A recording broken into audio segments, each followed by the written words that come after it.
My wife and I were victims. We had carpenters working in a neighbor's house doing some work. We got talking to them. They had a Class A Virginia contractor license. They had references which we checked out, and our neighbor was very pleased with the work. So we contracted with them to build a deck for us on our house, $25,000 job. So they wanted half of that up front, and they delivered the material to the house, and the two carpenters were there one day, and then everybody just disappeared. Nobody could find them, nobody could track them down, but they had that contractor license.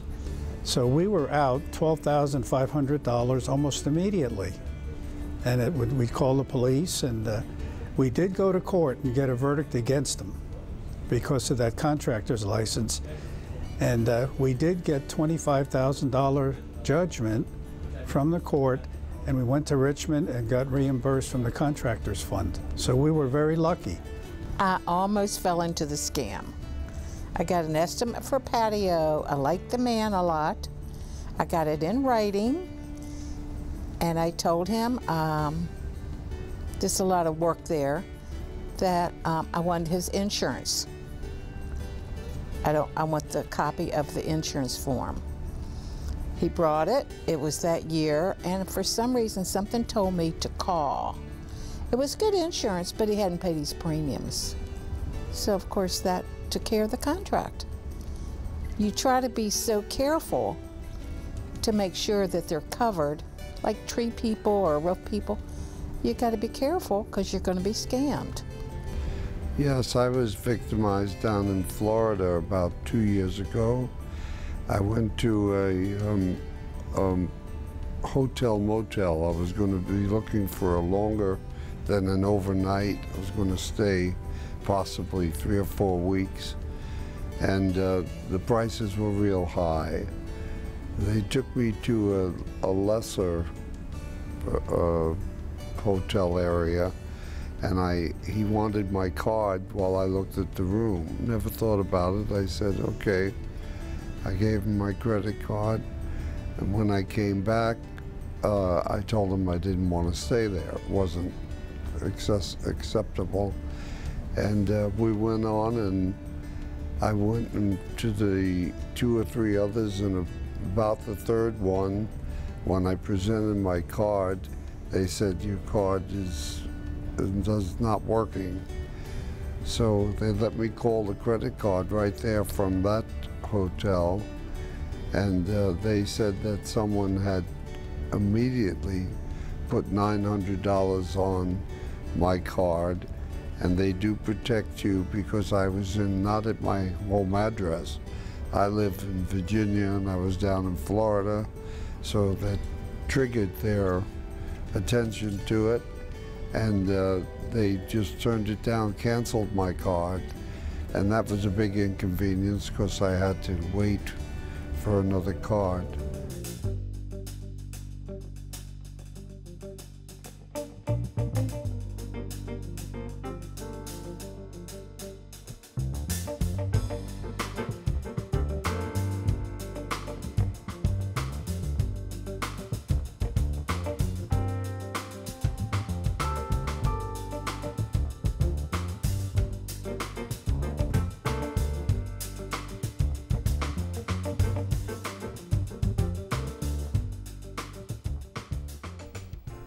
Hello, I'm Ann Hall. Welcome to Mature Living, a program that features topics of interest for older adults. On today's show, we'll explore the variety of scams that target both older adults and people with disabilities. Joining me for the first part of today's discussion is Susan C. Jones, Branch Chief with Fairfax County's Consumer Affairs Branch in the Department of Cable and Consumer Services, and Detective Ryan Young with the Fairfax County Police Department. There are a variety of scams being perpetrated today, and they involve everything from the internet to the telephone to door-to-door solicitation and U.S. mail. Detective Young, are all the examples of the scams that I just mentioned commonplace here in Fairfax County? Yes, I'd say all of them that you mentioned are happening every day in Fairfax County. Every day. So Is there a particular type of scam that you specialize in? I specialize in the door-to-door scams, the home improvement related scams. And I would say, from my experience recently, those are the ones that are the most pervasive, the biggest problem, the most potential for damage, so to speak, as far as money lost or you know, the victimization. The door-to-door. Yes. How prevalent are the door-to-door scams in this area? Again, every single day those groups are coming into Fairfax County looking for victims, I have no doubt. Is there one scam method that's used more than others in this area? Based on my experience in the past few years, I would say that the telephone scams, phoning into homes, and also what I particularly specialize in, the door-to-door solicitations for home improvement type work that result in or progress into scams, I see a lot of. And Susan, does the Consumer Affairs Department get many calls regarding these scams? And are there callers who have been repeat victims? Actually, yes, we do. We do get quite a bit of it. And what staff tries to do if someone calls in is to give them some of the tools to help recognize a scam so they can avoid being a victim.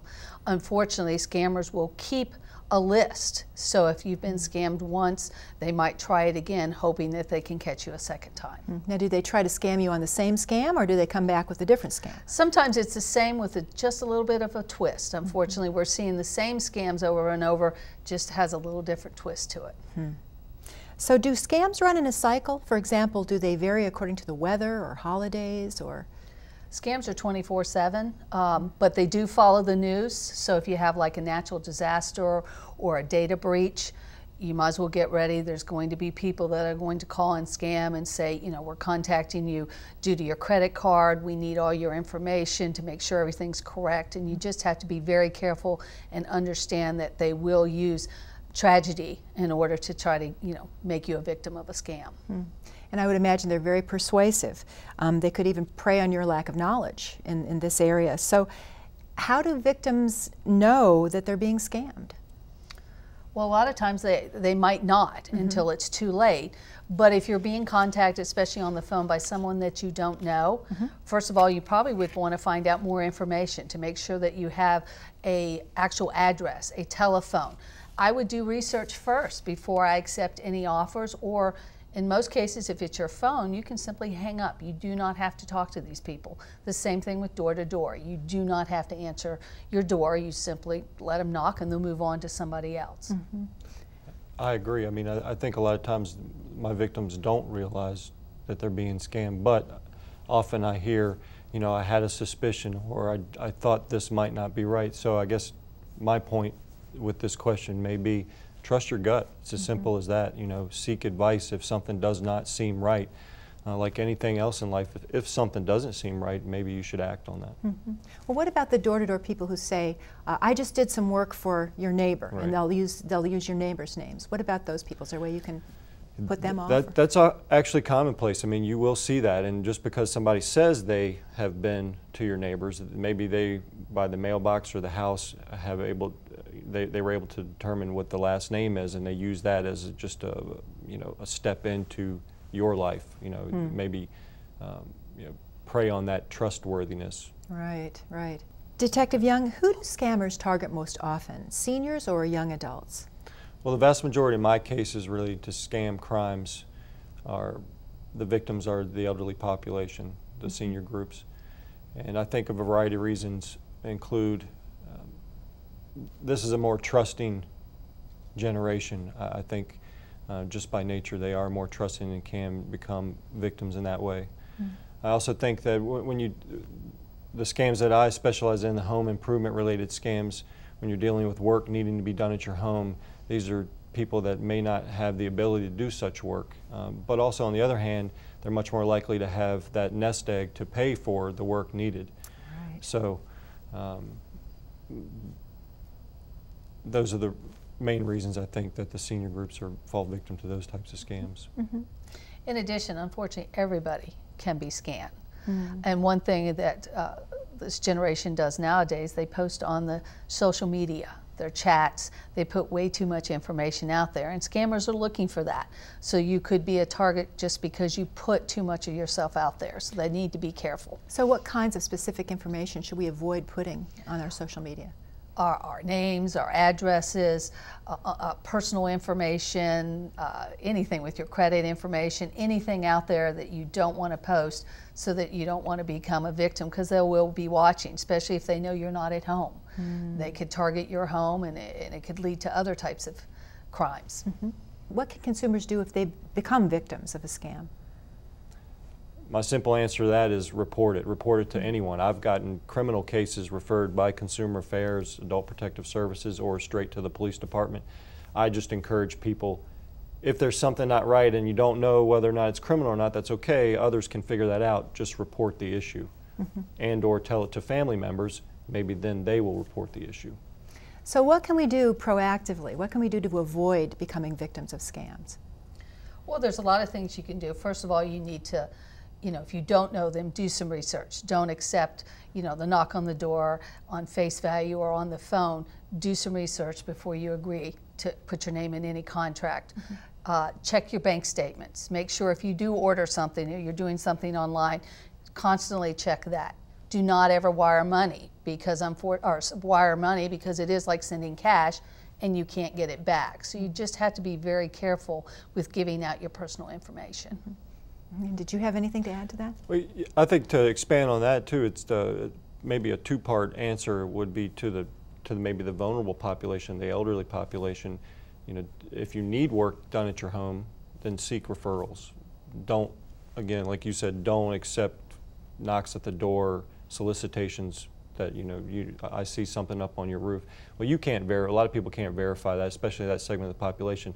If you find that you do have work needs to be done, then seek referrals, and trust your gut type of thing. If you get a phone call, for example, if it doesn't seem right, just hang up. If you're not sure who you're talking to, just hang up. And I would also remind people, if someone is coming door to door in Fairfax County, they have to be properly licensed through our agency. So you would ask, if you do answer the phone or answer the door, I would say to them, please, do you have a solicitor's license? And they should be able to produce it. Very good. Are there any resources available or places where we can get more information about scams?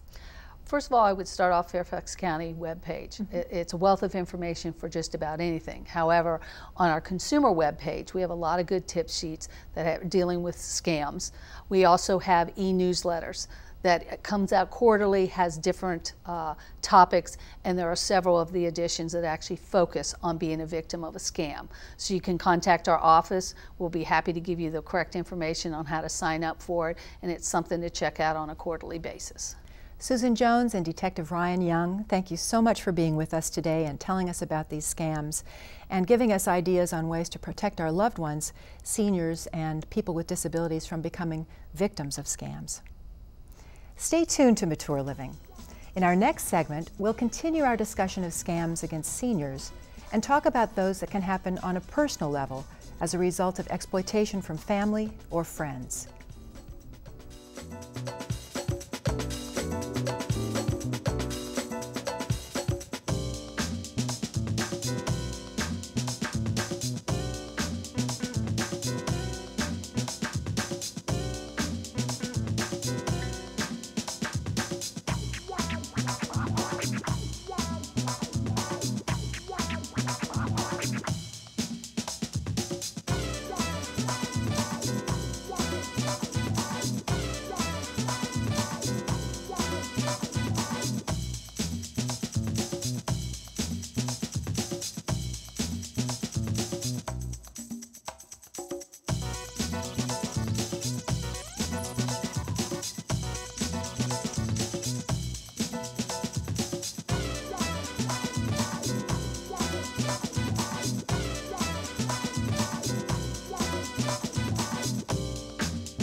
Coming.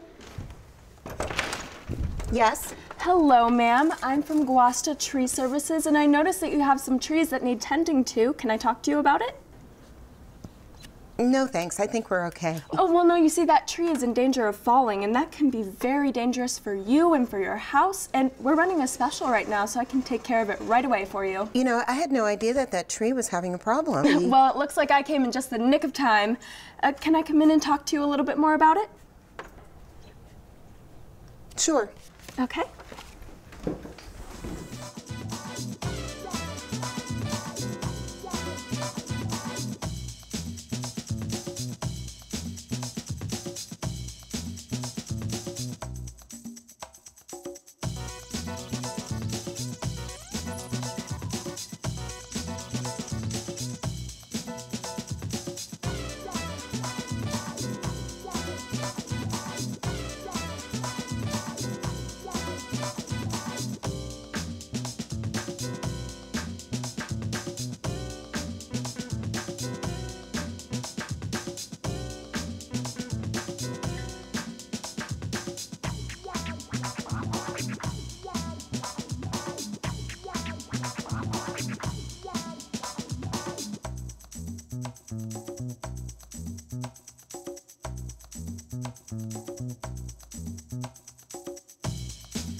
When we think of scams and financial exploitation, we generally think of strangers knocking on the door or making unsolicited phone calls to a vulnerable senior.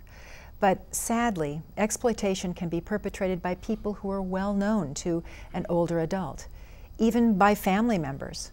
To talk more about this aspect of scams against seniors are T.B. Nagasi and Barry Barr, two supervisors from the county's Adult Protective Services Unit.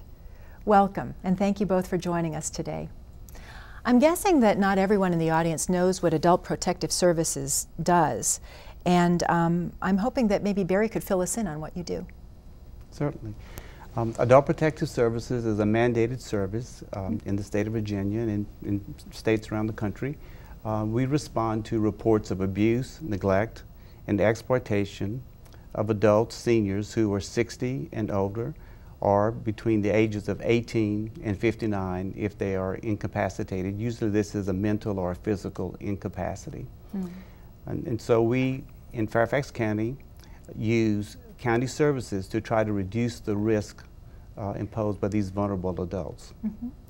Barry, what are the typical ways that family members have exploited older adults? Well, in general, they take advantage of the adults' finances and their resources without the person's knowledge. For example, they would use credit cards without their knowledge, or they may have positioned themselves as another individual on a bank account, or they've taken out second mortgages, and then they'll use the person's finances without their knowledge. I see. Convincing the adult that they are in need of a particular loan and they're not paying it back. Oftentimes the exploitation is also associated with mental and verbal abuse, if not also neglect of the individual. TB, why do you think that family members do this? Is there something else going on with the person or with the family? Yes, there's almost always something else going on. Oftentimes, unemployment's an issue. There's mental health issues that might be present, substance abuse issues, gambling addictions. There's also, at times, there's folks who want to pay back the older adult for abuse inflicted upon them as children. There could be lots of reasons, but what we found is that the majority of the exploiters are mentally ill and substance using, and so they exploit their older adult for their resources. So you provide the same type of service as Child Protective Services, is that right? I guess one of the myths of APS, we really are different from Child Protective Services in a number of ways. For example, we cannot remove an individual from their home, or we cannot force our Adult Protective Services on the individual. We cannot remove them and place them into different facilities. The individual has the right to choose, and they have the right to even make bad judgments. And so this is one of the, I think, the biggest differences.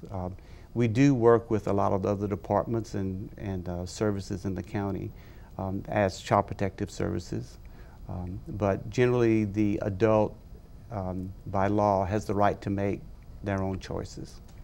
I see. And they also have the right to refuse our services, which is oftentimes the reality and also a very sad outcome. Yeah, that could get complicated.